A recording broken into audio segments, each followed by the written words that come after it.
Jaya Radha Madhava Kunja Bihari.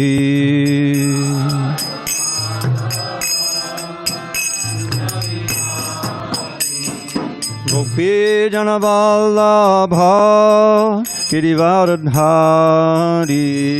Gopi Jana Vallabha Gopi Jana Vallabha Girivardhari.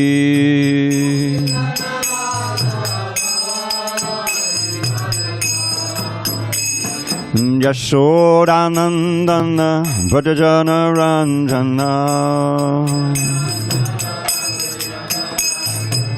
Yashodanandana Vrajajana Ranjana. Yamuna Tira Vanachari. Jamuna Tira Vanachari.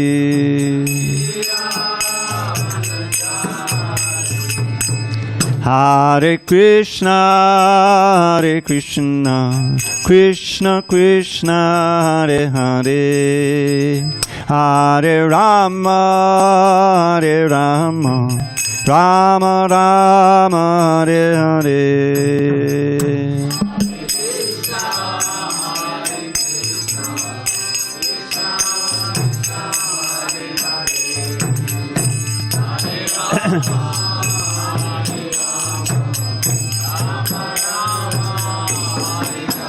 Hare Krishna, Hare Krishna, Krishna Krishna, Hare Hare, Hare Rama, Hare Rama, Rama Rama, Hare Hare.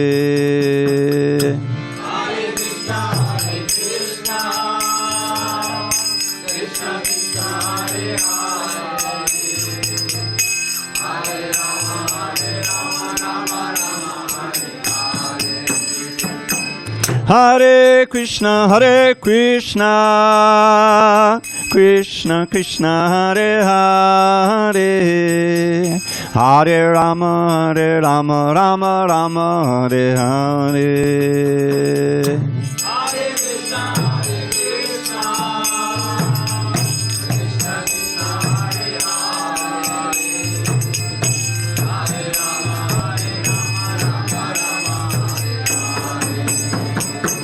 Jaya Radha Madhava Kunja Bihari.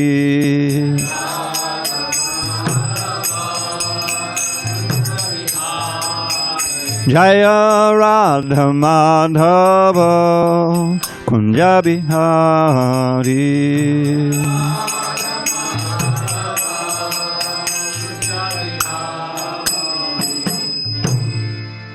Jai Om Vishnupad Paramahansa Padavidikacharya Ashtotar to the Sri Srimad His Divine Grace Srila A.C. Bhakti Vedanta Swami Prabhupada Ki Jai. ISKCON BBT Founder Acharya Srila Prabhupada Ki Jai. Jai Om Vishnupad Paramahansa Padavidikacharya Ashtotar to the Sri Srimad His Divine Grace Srila Bhakti Siddhanta Saraswati Thakur Ki Jai. Ananta Koti Vaishnava Ki Jai. Namacharya Srila Haridas Thakur Ki Jai. Grantaraj Srimad Bhagavatam Ki Jai. And Samaveta Bhaktavrinda Ki Jai. All glories to the assembled devotees. All glories to the assembled devotees. All glories to the assembled devotees. All glories to Shri Guru and Gauranga.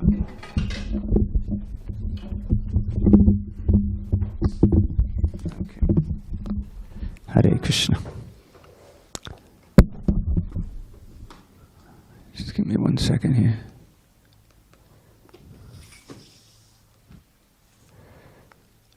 Okay. What's the number?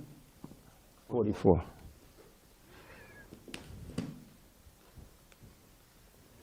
All right. Oh, Krishna. Okay.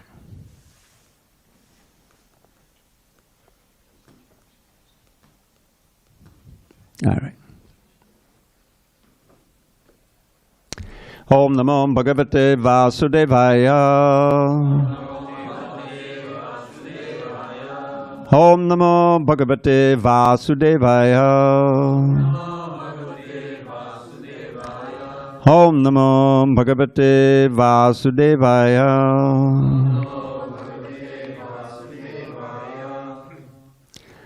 On this 4th day of September 2023 in San Diego, we're reading from Srimad Bhagavatam, translation and commentary by His Divine Grace A.C. Bhaktivedanta Swami Prabhupada.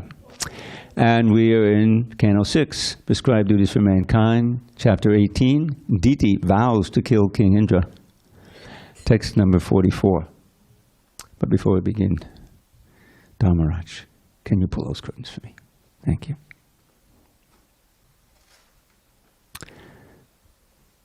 Iti Sanchintya Bhagavan Marichaha Kurunandana Uvacha Kinchit Kupita Atmanam Cha Vigarhayan. Sorry. Iti Sanchincha Bhagavan Maricha Kurunandana Uvacha Kinchit Kupita Atmanang Chabagarhahan. Iti Sanchincha Bhagavan Maricha Kurunandana Uvacha Kinchit Kupita Atmanam Chabagarhayan. Iti Sanchincha Bhagavan Maricha Kurunandana Uvacha Kinchit Kupita Atmanang Chabagarhayan.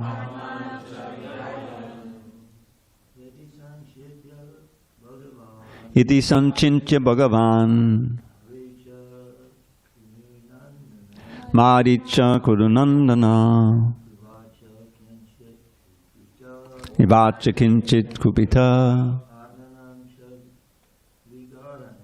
Atmanam Chabigarhayan.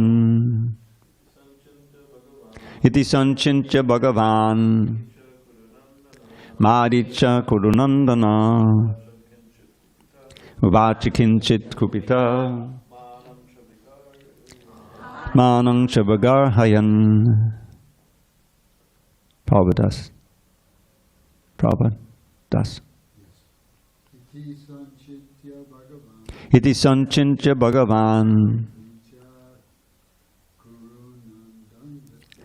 Maricha Kurunandana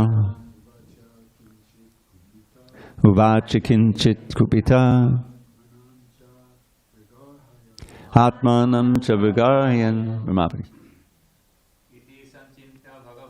Iti Sanchintya Bhagavan Maricha Kurunandana Uvacha Kinchit Kupita Atmanam Chavigarhayan. Ladies. Iti Sanchintya Bhagavan Maricha Kurunandana Uvacha Kinchit Kupita Atmanam Chavigarhayan.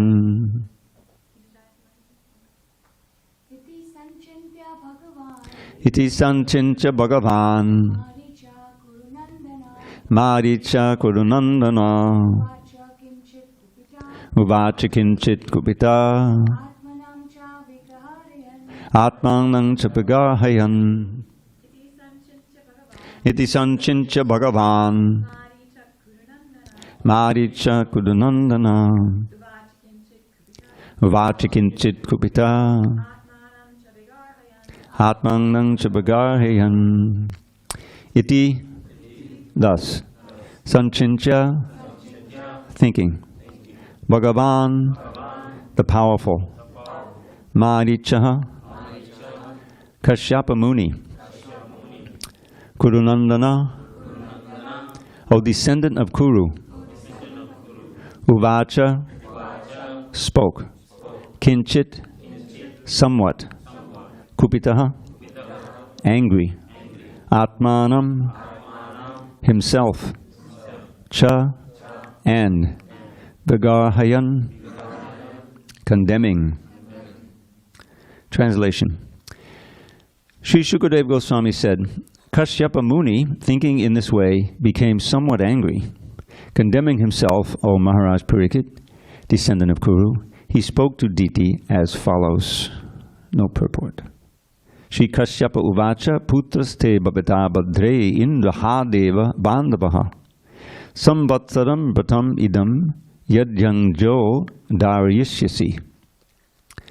Translation. Kaśyapa Muni said, My dear gentle wife, if you follow my instructions regarding this vow for at least 1 year, you will surely get a son who will be able to kill Indra. However, if you deviate from this vow of following the Vaiṣṇava principles, you will get a son who will be favorable to Indra. Purport. The word Indraha refers to an asura who is always eager to kill Indra. An enemy of Indra is naturally a friend to the Asuras. But the word Indraha also refers to one who follows Indra or who is obedient to him. When one becomes a devotee of Indra, he is certainly a friend to the demigods. Thus the words Indraha Deva Bandhava are equivocal, for they say, your son will kill Indra, but he will be very friendly to the demigods. If a person actually became a friend of the demigods, he certainly would not be able to kill Indra. Om Jnana Timarandasya Jnanandana Shalakya Chakshu Unmilitam Mena Tasmai Shri Gurave Namaha. I was born in the darkest of ignorance, but my spiritual master Srila Prabhupada opened my eyes with the torchlight of knowledge. I offer my humble obeisance unto him and all members of Sri Parampara. So, very fascinating that we have a situation here where Diti has a plan. Remember the past time. She has a plan because she's furious that her sons, Hiranyakashipu, her dear sons, Hiranyakashipu and Hiranyaksha, were killed by Nrsingadev. But she blames Indra because Indra prayed that they would be saved. So she blames Indra, and she knows she's not going to be able to do anything against Nrsingadev. So she's got a plan, and that plan is to charm her husband. Her powerful husband, who's referred to as Bhagavan. Of course, he's not Supreme Personality of Godhead, but he's very exalted soul, very empowered, yet with yogic siddhis and so forth. That she'll get a boon to bear a son who will kill Indra. That's her plan. So to that end, she acts very submissively, and she charms her husband, and her husband says, oh, you're so wonderful and beautiful, and any boon you like, I'll give you. So she says, okay. I want a son who will kill Indra. And then Kaśyapa, he's thinking all this. He doesn't say it. This way he says, Samchintya. Oh, what have I done? And then he starts with this whole thing about women are so devious and they're so, they're cruel, their hearts are sharp like a razor and all that stuff that we heard. But he also has a plan. So she deceived him. Now he's going to deceive her. And what he's going to do is give her a set of instructions to follow, and she says, if you follow them carefully, then you'll certainly get a son who will kill Indra. But these instructions are all about making him into a Vaishnava, right? Because one of the instructions near the end is that you will worship Vishnu every day, the husband and the goddess of fortune. But there's all kinds of things, like if you're drinking water, you can't use your hand like this. If you bathe, you can't go in the water. How is that? What are you going to do? One of these, get a lota and throw it over your head? In other words, there's all that kind of difficulties which he agrees to follow because she wants his son. So everything seems to be fine. But we'll see as time goes on that she's not able to follow it completely strictly, and she makes a mistake. And the result of that is that her worshipping Vishnu takes effect, and she becomes a Vaishnava. And then there's a whole thing, I'm not going to give away the plot, but she's pregnant, and Indra knows about the curse, that she knows the blessing, so he doesn't want them to, this fetus to be able to take born and kill him, so he takes a certain action, which we'll find out coming attractions. But in this very verse that we're we chanted today, there's, as Prabhupada mentions, it's equivocal. And we find this also much in the writings of the Goswamis, that there'll be a double meaning to certain things. It's like a poetic ornament that, Radharani is or rather, what was it, Indra again. When he was, his sacrifice was stopped. Right, that's the Indra Jagya, and he gets furious. This is Indra. He flies off the handle again and again, and he starts criticizing Krishna. He's saying this foolish little boy. They took the advice of this foolish boy who was nothing but this and that and this and that.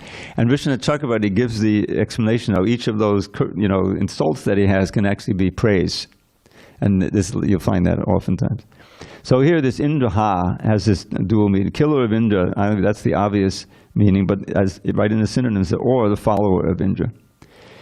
So this reminds me, because he turns her into a Vaishnava. She's not intending to be a Vaishnava, right? She's nurturing her hatred for Indra. And she thinks that what she's doing is going to facilitate her giving birth to a son who will kill Indra. That's the whole reason for her doing it. But she's still worshipping Vishnu every day. That's part of the instructions that Kaśyapa gave her. So she's very careful to do that. And in the process of doing that, her heart changes, even unknowingly.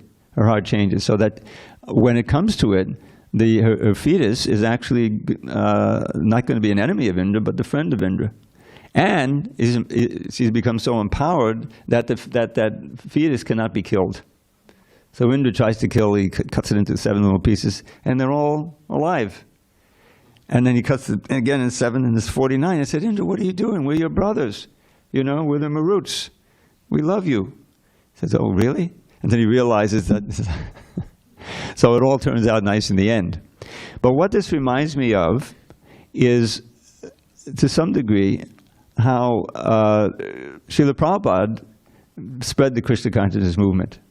And also how Krishna preaches in the Bhagavad Gita.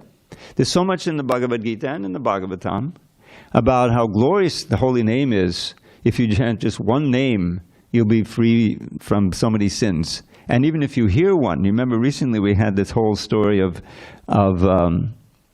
Chitraketu, right? And in Chitraketu's prayers, when he sees Sankarshan, one of the prayers, which is, I haven't found another one like that. You find many instances where you chant the name once even, and you get liberation. You get free of all your sins, like that. But to hear the name once, just to hear the name once, you get liberation. Now, of course, it has to be chanted purely. But the idea is that that's a great impetus to go on Harinam Sankirtan. People hear the holy name, or he says, oh, good morning, Hare Krishna. I go on my walk, good morning, Hare Krishna. They're hearing the name once. So this is the Lord Chaitanya's movement. When Prabhupada started, people came. Why did they come? Well, they were interested in the chanting, but let's face it, many of them were interested in the feast, and which is fine. That's prasadam, and they get the association of devotees, and many of them also sit through the kirtan. Okay, we know at the end of this kirtan is going to be a great feast, so we'll come. So in the process, it's not devious. They're both all transcendental things, but this is the way in which Krishna consciousness is spread so widely throughout the world.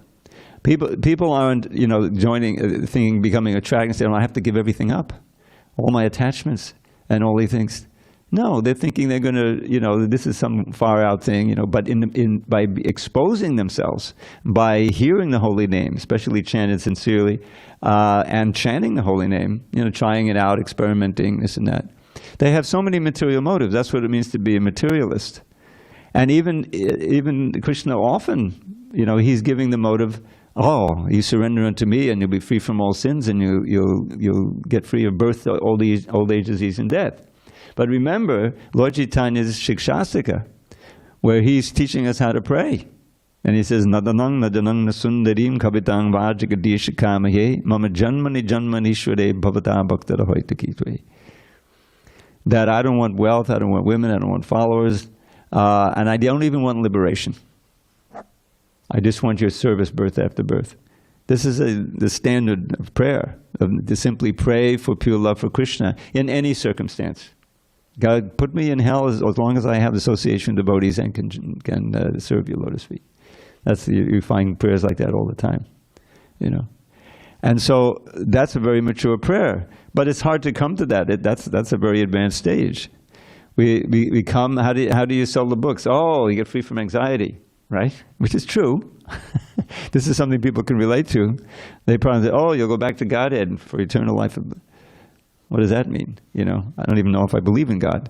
But if they take the book or they take the prasad or your association, because they see that you have that you can give them something that they want. You know, but that's fine. The whole Krishna consciousness process is a purification of desire. The purification of our desires are now governed by the modes of material nature. Krishna very nicely describes it in the Bhagavad Gita. That those desires in the modes of nature are like ropes binding us to this material world, binding us to birth, old age, disease, and death. We're thinking that if we fulfill the desires, we'll be happy. And certainly if you're able to fulfill some of those material desires, you become, ecstatic. You become pleased for some time. But the problem is that it ends. All material pleasures are very ephemeral. They're very temporary. And at the end, what are you left with? Well, you're left with the desire to do it again, but you're also left with the sinful reaction that's going to come and get you. And the more the mode of ignorance and extreme it is, the quicker that reaction is, the more horrible it'll be. Drugs are a perfect example of pleasure in the mode of ignorance, deep ignorance.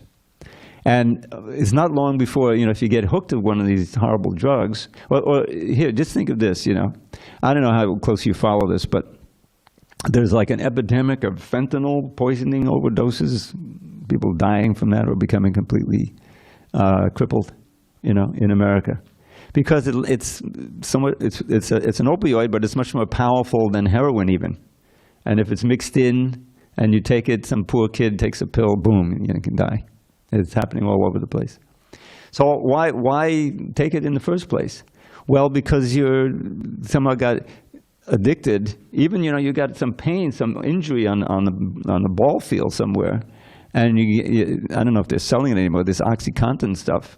It just means constant slow release oxycodone, which is an opioid.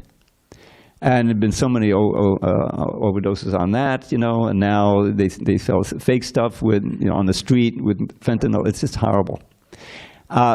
So the idea is that, I'll get some pleasure from this, release from pain, and it works at first. But then before long, you got a bigger pain, and that is your addiction to the fentanyl, to the drug, which is destroying your brain, destroying your body, and it's like horrible. So this is like pleasure in the deep mode of ignorance, right? It's miserable at the beginning and is worse at the end, right? Bhagavad Gita, it's horrible.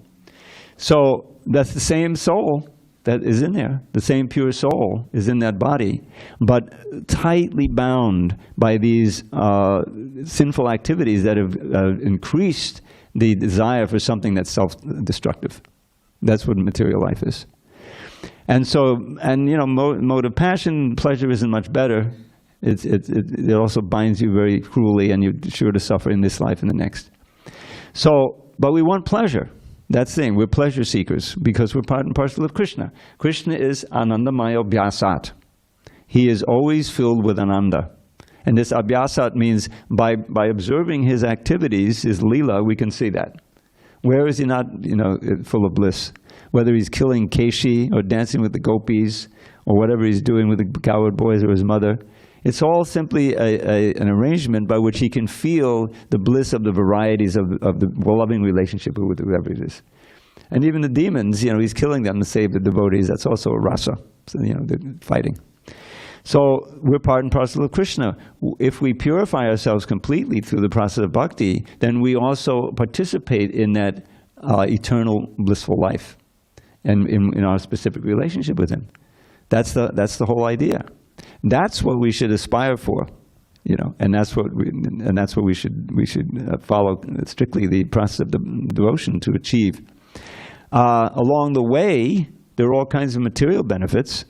Prabhupada was once asked, what do you feel when you chant Hare Krishna? He immediately has fearlessness. You realize how valuable that is? Material life means you're always in anxiety, or there's short patches where you somehow forget you're in anxiety, and that's called pleasure, and then back to anxiety. You're enjoying, and then you're in anxiety. Oh my God, it might end, and it will end. It's just a ball of anxiety and fear. Padam padam yad vibadam nadesham. Every step there's danger, isn't it? And what does Krishna say in the Gita? Nehabi kumanashati prativaya navidyate swapamavasidhamasa trayate mahato bayat. He says, in this process of devotional service, there's no loss and there's no diminution. You cannot have that in material life. There's always loss and there's always diminution. Everything, because you're diminishing. Your very body and senses, the time left. We had the lecture last night in Balaram about Kala. Your time in this body is diminishing. Or let's put it this way, your time when you have enough health and your strength in your body to enjoy is diminishing. And it'll become just a horrible situation where you can't enjoy, you can hardly get up, whatever. That's coming, right?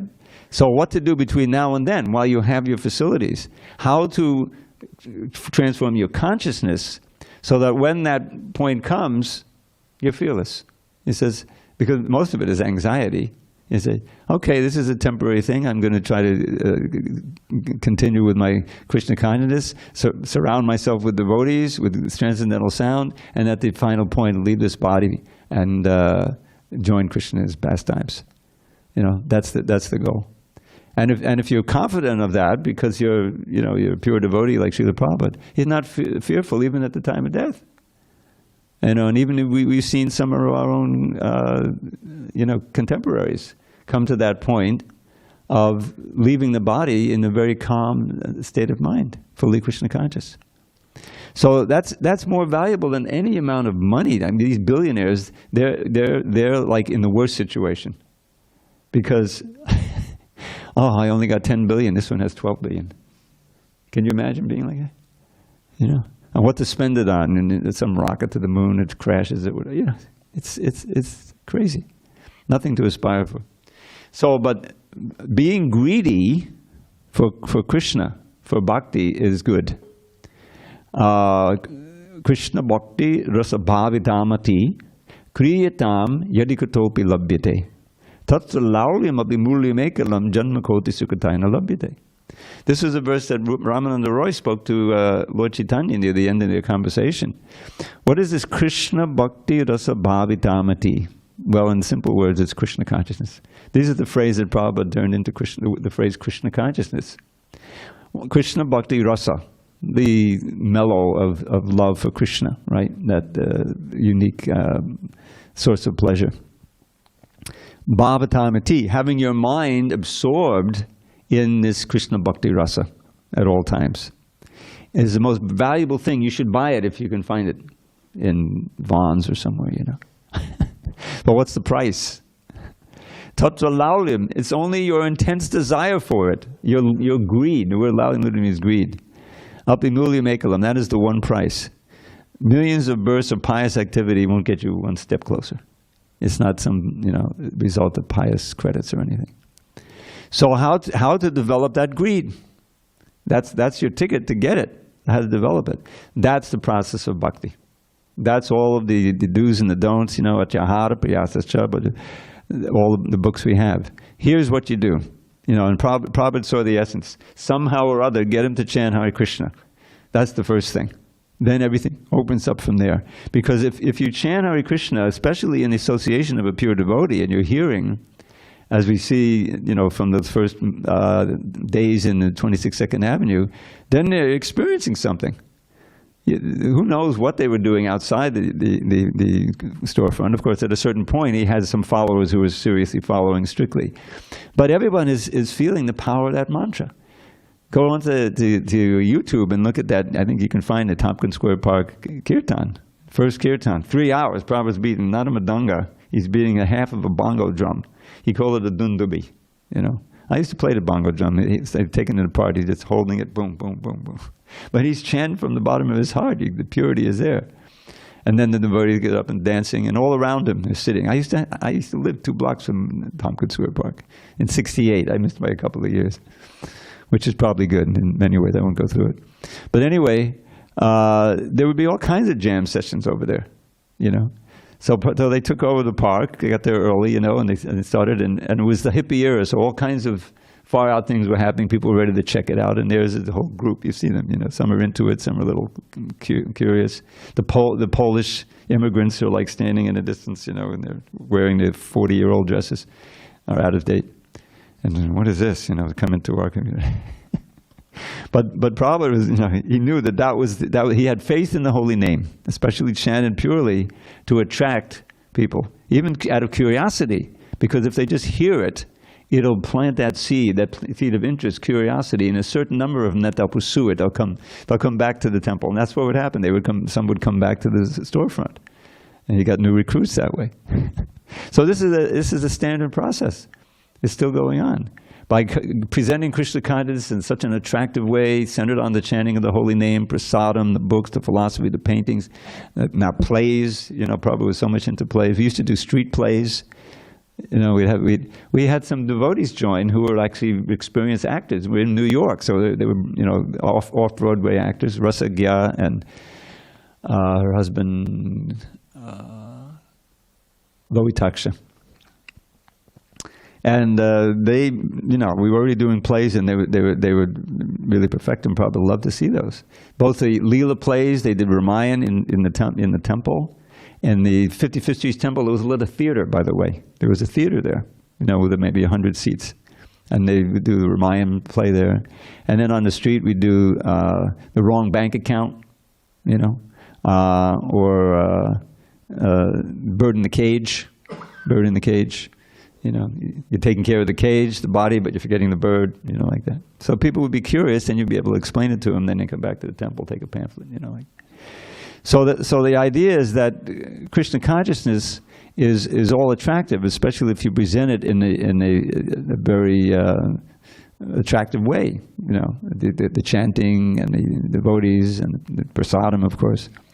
And people don't know what it is, you know. They certainly don't know that I have to give up everything, 4 regular principles. Forget it. You know, no, that you don't lead with that. You lead with here. You know, would you like to get free of all anxiety? You know, here's a book to help you. Oh yeah, that's cool. But mostly it's the personality of the devotee who's giving them the book. They have something. I mean, if I was walking through the Balboa Park, and I was called over by Govardhan Prabhu, I would probably go over.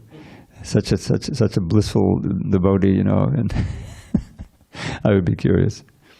So what was fascinating about it was that it was kind of reflected in a certain way here. That Diti started out with her, you know, she was devious. She wasn't telling, you know, what she was after.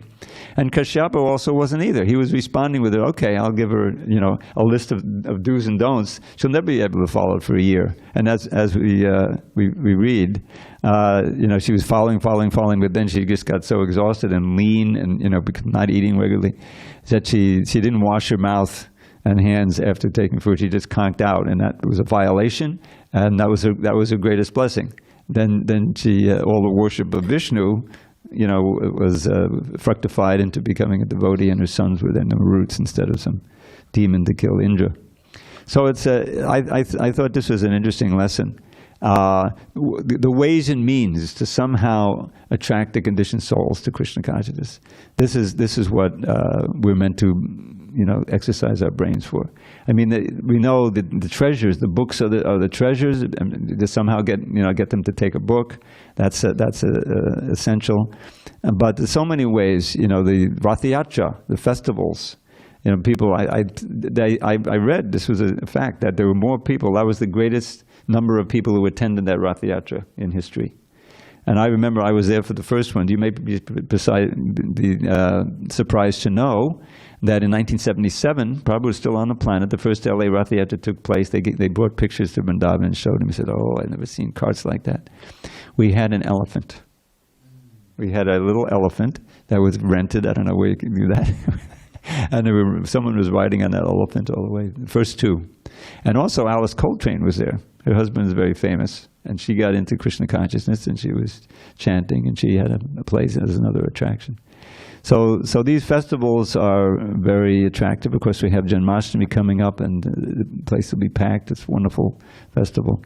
And it's a little taste of the spiritual world. Every day is a festival in Goloka Vrindavan. You know, there's no demons there. There may be a hint of demons, so Krishna can have them, but the Prabhupada said, but there's no actual demons. And it's variety. It's ever fresh. Every day is new. You know, it never becomes hackneyed. You know how Krishna is going to sneak away and go meet the demons. Not the demons. Sorry, the gopis, and the tricks they'll play on him and everything. It's all very different.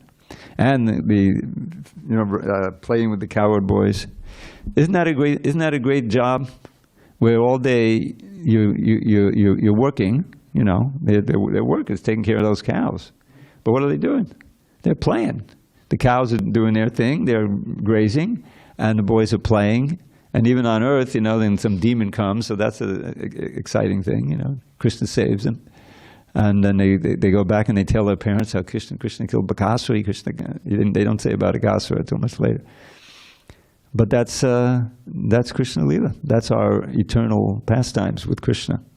We just have to become pure. As it is said, the sweetness of Sri Krishna's form beguiles. Still sweeter is his face like autumn moon. But sweeter than the sweetest is his smile, whose luscious beauty makes the gopis swoon. Govinda's beauty captivates the doves, the swans, the deer, the cows, and every tree. Indeed, in Braja, every creature loves Sri Krishna and is drowned in ecstasy. That all-enchanting land is paradise, our home where we may dwell eternally. Most welcome there are those who pay the price to learn to love Sri Krishna perfectly. So that's the deal we're in. And there's no loss or diminution. Even if we don't get back there in this one life, we should try, but we'll pick up next life. Hopefully on another planet. I mean, I don't know how long this planet is going to work. It's about, isn't that how the planet is destroyed? Through flood and fire? There's plenty of flood and fire going on right now. Anyway, Krishna may have a plan. It's been 10,000 years. But it'll take some miracles to save this place. All right, any questions, comments on these points? How Krishna consciousness is often double meanings, and but the motive is the same. Yes, Bhakta Joseph. Good morning. Morning. So my question was paying the price. One of your last two sentences was paying the price. Yes. There's different levels of that, right? So well, can you explain to all of us? Ultimately, the price is everything. In other words, you can't say, "Oh, I'm going to do A, B, C, D, and E, but forget about F." No. Your price is the pure love for Krishna means that you have absolutely no desire. This is the ticket to Goloka. Absolutely no desire but to please Krishna. I'll chant it again, this phrase. Bhajaniya padama purusha sukhamatva sasukhatvam. This is written by Jiva Goswami, and it's a little koan, or a little aphorism that encompasses anyabhilasha dasunyam. The same meaning is there. Bhajaniya Padama Purusha means the worshipable Supreme Personality of Godhead. Padama Purusha is Krishna, he's worshipable, obviously. Sukha, his happiness, matra means only the happiness of the Supreme Worshipable Personality of Godhead. Swasukhatvam is your happiness. Not that you have any separate interest. That separate interest is Maya. That is why we're here, because we forgot about Krishna's interest. We turned our back. Prabhupada would always quote this verse from the Prema Vavarta. It says, what it is Krishna Bahimukha Vancha Bhoga Vancha Kori Nikatastamayatari Japati Yadari. I think I may have a word wrong there, but it's the meaning is there. Krishna Bahimukha means to turn your face away from Krishna, toward Maya. Because Bhoga Vancha, you desire material pleasure. That's Bhoga. You say, don't eat Bhoga, but it's not offered. You know, that's the other offered. Krishna Bahimukha Bhoga Vancha Kari Nikatastamaya. Maya is right there. See, now you don't have to call her. She's waiting. Nikatastamaya Japati Yadari.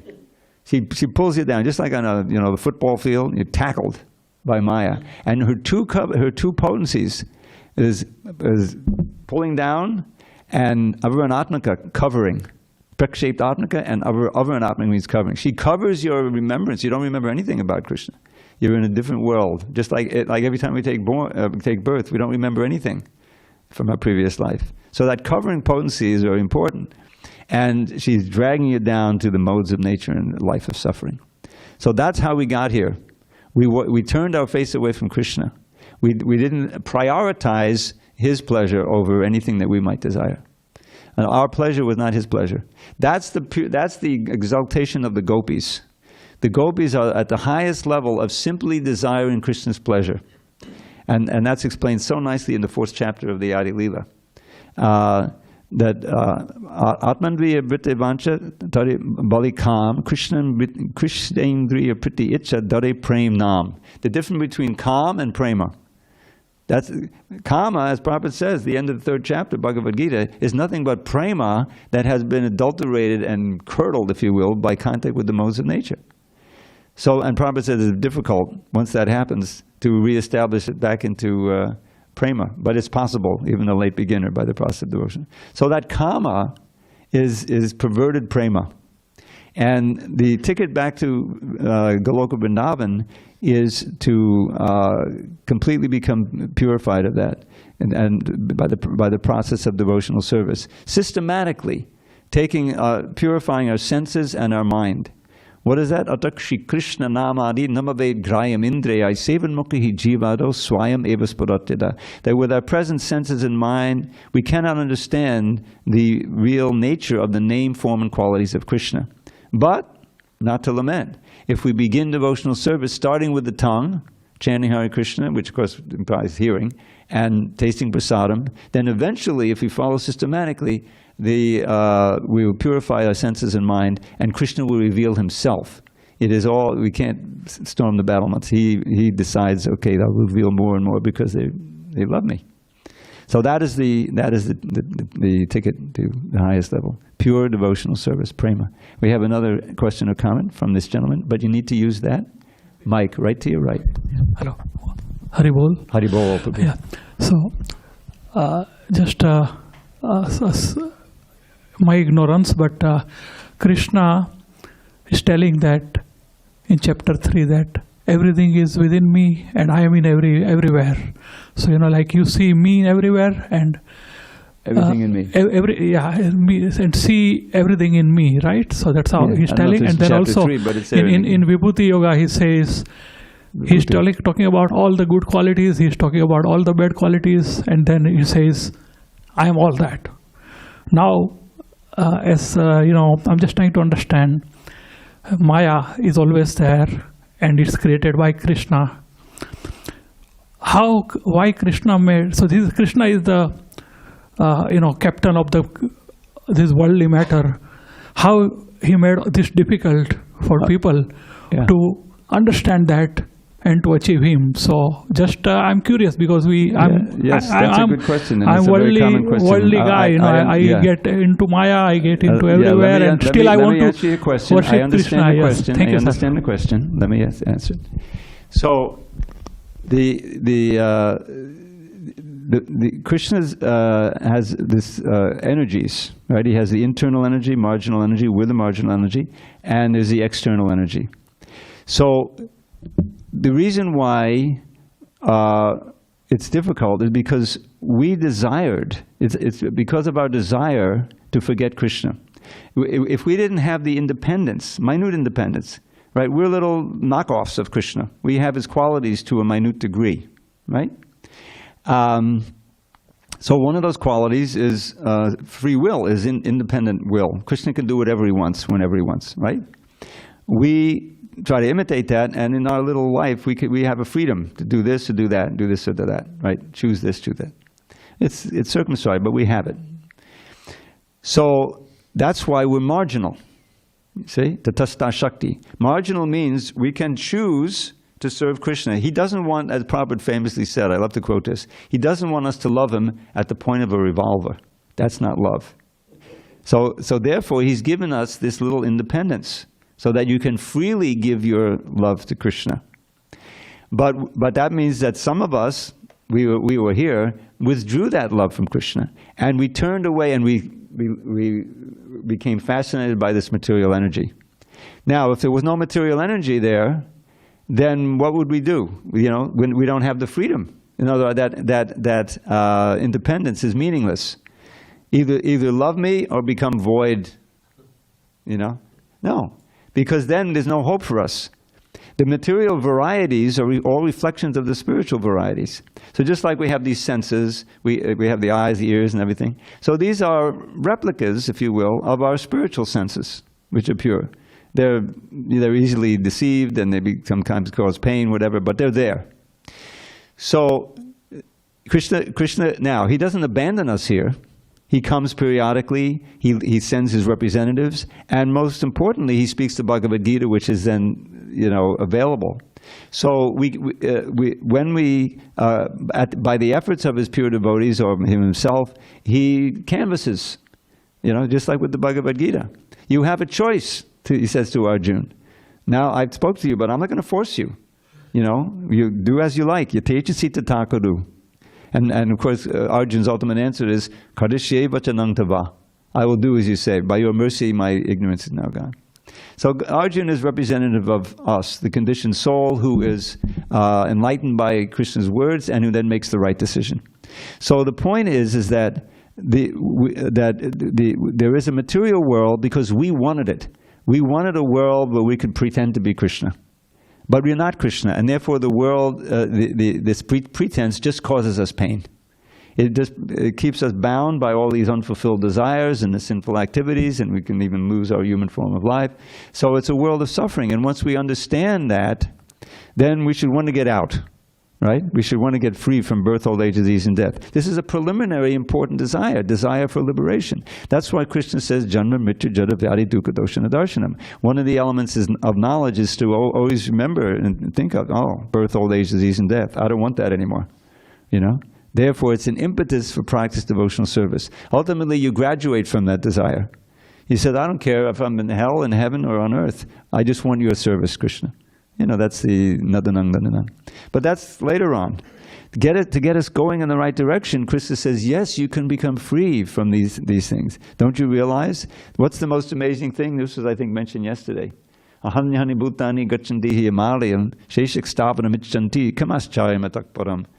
Yudhishthira was questioned by his father, Yamaraj, in the Mahabharata. He didn't know it was his father. Anyway, it's a long story, but one of the questions was, what is the most amazing thing in this world? The most amazing thing is that day by day, millions of human beings are dying, but those who are left think, well, that's not going to happen to me, Or I know theoretically it'll happen, but I'm going to act as if it doesn't happen. That's amazing. But actually the intelligent soul says, I might die at any moment. I have to remember Krishna. Hare Krishna, Hare Krishna, Krishna, Hare Hare. If you understand this philosophy. So the point is that the need for this material world is there because we, the fallen conditioned souls who are rebellious against Krishna, need a place where we can enact our charade of trying to be Krishna, suffer the consequences, and then hopefully come in contact with a pure representative of this philosophy and encourage us, don't waste your human life in this way. Chant Hare Krishna, practice these austerities, do's and don'ts of bhakti, and you can go back to the spiritual world where you came from. And then there's Bhagavatam actually describe what's going on there. So it has to be that way. There has to be our little free will, otherwise there's no meaning to love. And if there's free will, there must be a place where we can enact that, learn our lesson, That is, this is not a proper way of trying to be happy and, you know, intelligent, and then go back. That's the reason for the material world. That's answered at the beginning of, I think, chapter 87. You know, there's some teaching of that. Looks like you want to ask something. Ask her something. Question, if I could. Please, please. So I was looking up the definition of a homonym. So they're words that have the same spelling and pronunciation, but different meanings.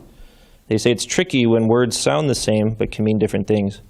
So we begin the purport with a homonym, this Indra ha. And it's talking about it can mean two things, but the two things it means are completely opposite to one another. So that's very interesting, because a homonym usually isn't like that. So how you can also be an Ashura and eager to kill Indra, you can also be obedient to him, but it's the same spelling and pronunciation. Yeah, that's kind of explained. So you'd have to contextually understand. Indra ha means to kill. Yeah. But it can also mean Indra ha adeva bandava. Later. Deva bandava.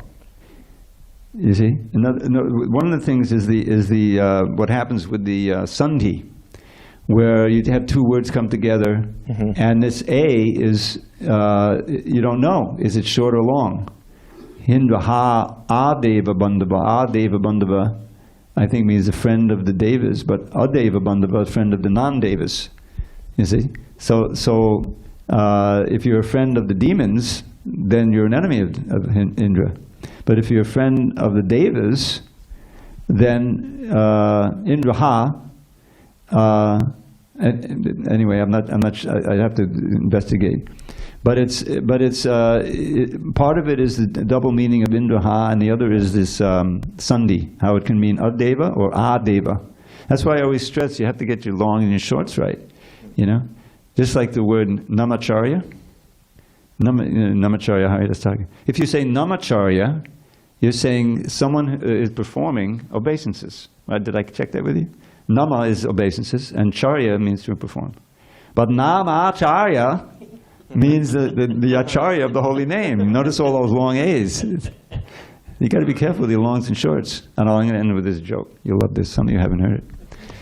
What do we say every morning, right after Mangalarti? Right? Now let us offer respectful obeisance. Vancha kalpatarubhyascha.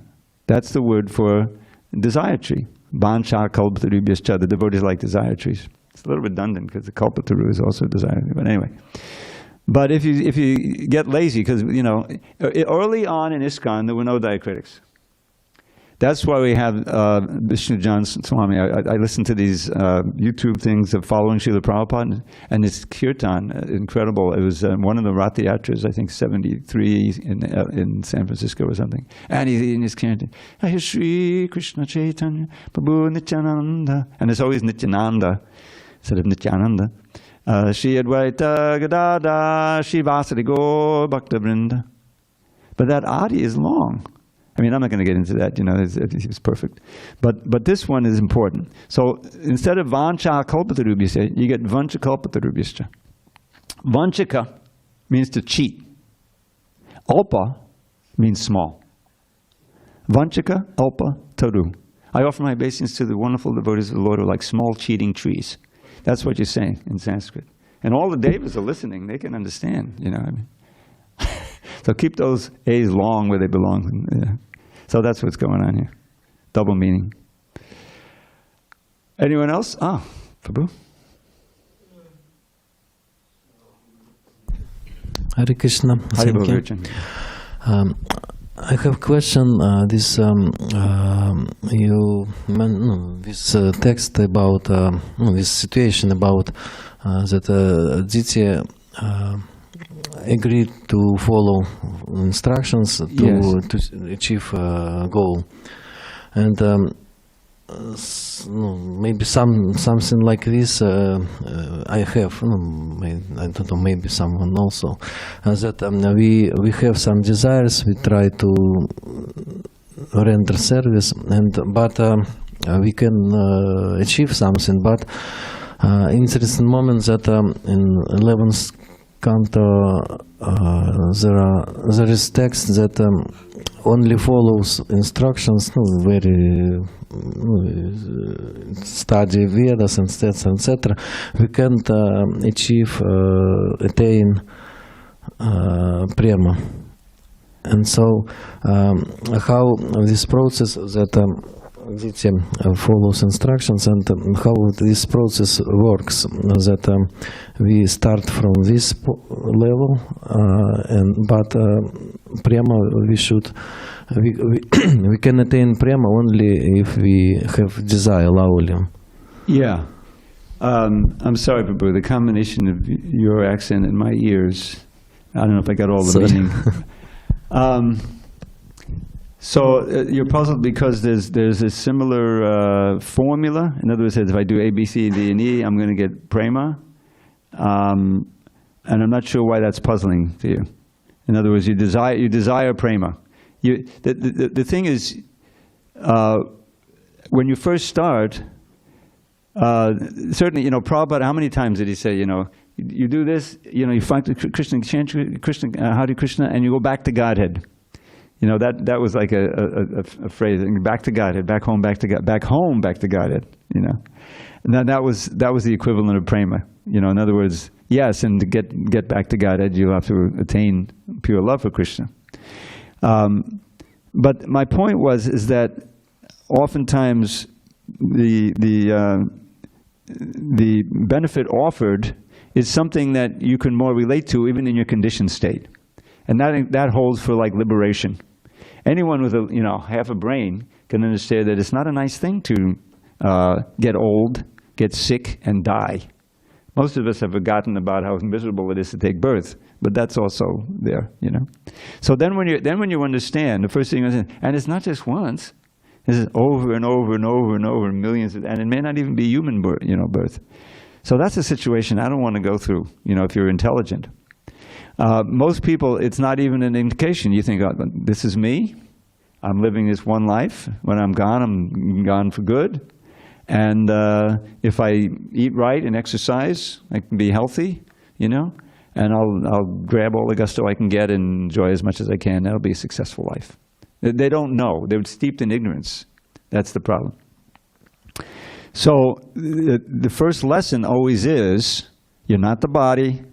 You live before, you live again. The jayate mrite bhakadachan, there's no birth and no death. So that changes everything. If you actually understand that and believe it, then that should recalibrate your whole life of what to aspire for. Well, I'm not going to just aspire for a few years of, material happiness and fraught with so many difficulties, and then die, and then come back again. If that's all there is, okay, I'll do it. But now suddenly, here's this pure devotee, this very impressive person, and these books, and here's these devotees living this. Well, maybe this is right. And I read somewhere, yes, that there was some records of people who actually remembered their past lives. It sounds, this reincarnation could really be. As soon as you take that into account, then your whole calculation has to change. And so, I want to get free from birth and death and go back to Godhead. What do I have to do? Well, you take these beads, you see, you move them this way, and just chant the mantra and then try to hear it. Okay, Hare Krishna, Hare Krishna. You don't know anything, basically. You just know that these people are real nice and sweet, and they gave me some, a nice free feast, and I'm going to try it. This is interesting. Hare Krishna, Hare Krishna. So that's the beginning. If someone is chanting, a distant kirtan, whatever it may be, it's perfect. And then when Krishna sees you're taking a step, he's coming from inside. He's also working inside to bring you back, to make you curious. What is that book I bought from? Dealing with this interesting philosophy that makes me feel so peaceful. I was in so much anxiety. I walked in the temple. I had this kirtan and this nice feast, and that hovel was wonderful. And now I feel so much better. There may be something to it. Let me check out the on chanting or the Bhagavad Gita. And once that happens, you're getting the association of a pure devotee, and that knowledge is coming in, and you're starting to get more understanding of what this is all about. It's really serious, So I'm not sure exactly if I dealt with your question, because it was hard for me to understand it. But at the end of the whole process is this awakening, and it's gradual awakening. right? It's ruchi, asakta, bhava, prema. It's not all at once. But the ruchi is so important. A taste for the name, a taste for the association, for the deities. Everything about Krishna becomes attractive. And everything about Maya becomes repulsive. That's really important. The vairagya is developing at the same time of the raga for Krishna.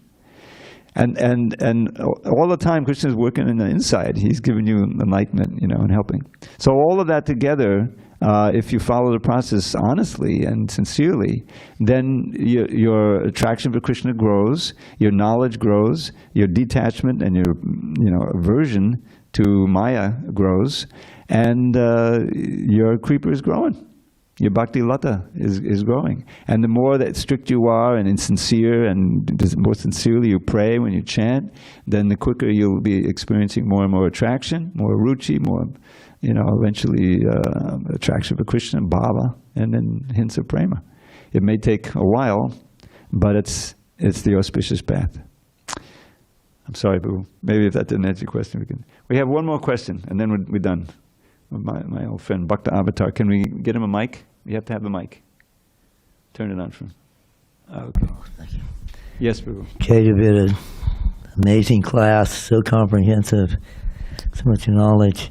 And one of the things you mentioned was that you quoted that shloka from the Nectar of the Holy Name, Srinamamrita, that anyone that hears the holy name even one time gets so purified they don't have to suffer the reaction for all their past sinful activity.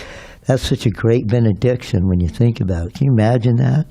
That you go out, you sing loudly the holy name, and everyone that can hear you is just getting purified from having to suffer. Just before they close their ears, if they just get one name, it's done. Right. There's people like that, right? Yeah, right. But the next verse says, and through repeated hearing, one loses the propensity to commit sinful activity and develops pure love for God. So that's even a greater benediction. All right, I'm going to get with you after class, and I want you to show me the quotes. We can find them. I know the one about hearing one name, but I'm not familiar with that. Yeah, I remember it distinctly. I think it was the day of the Martin Luther King parade back in the early 2000s. Savas, in LA, they used to read from the Nectar of the Holy Name in the morning. So he read that verse. He read both those verses. Okay. You one after another. Yeah, I want to learn. And then you said, that's a great motivation for going on Harinam. That's a great motivation. That is your Paribhas Sutra. I don't know if you know what that is. That's an essential writing in a Shastra somewhere that characterizes your whole reason for being. You've been on Harinam for what, 30 years now? 40 years? Yeah. Yeah. You go that every day. Yeah, and that's exactly my motivation. And we can, everywhere we go, like I was saying, we can be singing the holy name and purifying everyone's consciousness wherever we go. Yeah. We go to the store, we walk down the street, to the beach, just very inspiring. Thank you. Whatever we want to do. Thank you, I'm looking forward to going back to God just to see you in your original body without all of this is where you can. I'll bend over. All right, listen, we got to end. All glory to Srila Prabhupada.